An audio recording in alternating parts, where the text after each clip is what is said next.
Tovuz futbolu üçün yeni səhifə açılmaq üzrədir. Şəhər sözgedən idman növü üzrə beynəlxalq arenalara çıxışın astanasındadır.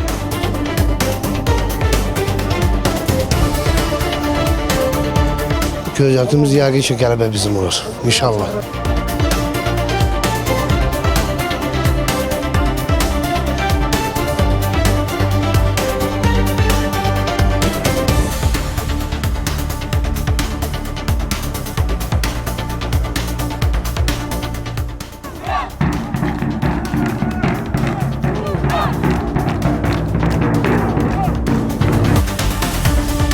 Qələbə, yalnız və yalnız qələbə qazanıb Avropaya gedən yolumuzu təmin eləməliyik.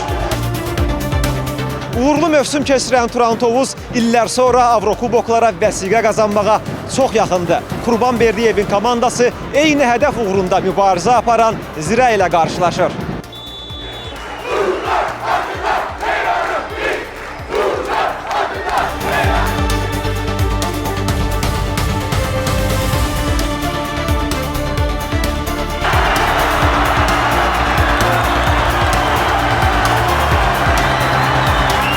Bu böyük sevinç verici bir histir.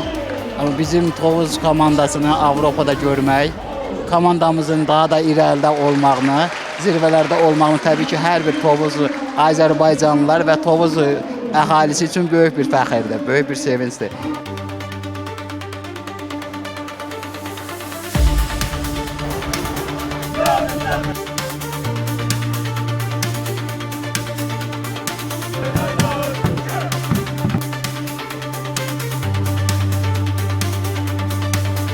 ...32 il fasilədən sonra Turan komandamız Avropa miqyaslı yarışlara qatılmaq üzrədir.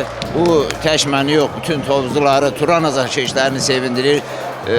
Bugün Tovuzda doğrudan da əsl bayram havasıdır. Turan oynayanda Tovuzda ümumiyyətlə bütün işlər dayanır. Hamı Turan eşqinə yaşayır.